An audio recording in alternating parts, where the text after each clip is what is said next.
গরু আমরা দেখি, গরু, বাছুর, ছাগল, বকরি, আল্লাহ সুবহানাহু ওয়া তাআলা তাদেরকেও সৃষ্টি করেছেন, বানিয়েছেন। আল্লাহ সুবহানাহু ওয়া তাআলা মাছ সৃষ্টি করেছেন, সমুদ্রের বড় বড় বিশাল তিনি মাছ বানিয়েছেন, বিশাল বড়, মানুষ থেকে অনেক শক্তিশালী। হাতি মানুষের থেকে শক্তি কম না বেশি? শক্তি কম না বেশি? হাতির বেশি। মানুষের থেকে শক্তি একটা গরু, বড় গরুর শক্তি বেশি না কম? অনেক বেশি। বড় তিমি মাছ 100 জন মানুষকে খেয়ে ফেলতে পারে, এরকম শক্তি। বিশাল বড় তিমি মাছ।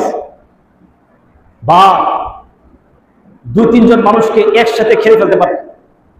সিংহ মানুষকে, আস্থা মানুষকে গিলে ফেলে খেতে পারবে। তারপরও মানুষ থেকে সম্মানিত না। শক্তির দিক থেকে বেশি হইতে পারে, কিন্তু সম্মানের দিক থেকে শ্রেষ্ঠকে মানুষকে। তাহলে আল্লাহ সুবহানাহু ওয়া তাআলা আমাদেরকে সৃষ্টি করেছেন। সৃষ্টি করার পর তিনি একটা বিধান দিলেন, বিধান কায়েম করে দিলেন।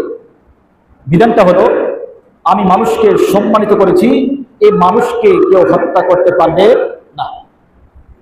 যারা মানুষকে হত্যা করে সমাজের ভিতরে বিশৃঙ্খলা সৃষ্টি করবে, মানুষকে অপমান করে যারা সমাজের ভিতরে গন্ডগোল সৃষ্টি করবে, তাদেরকে আমি কাল কিয়ামতের ময়দানে জাহান্নামের ভিতরে নিক্ষেপ করব।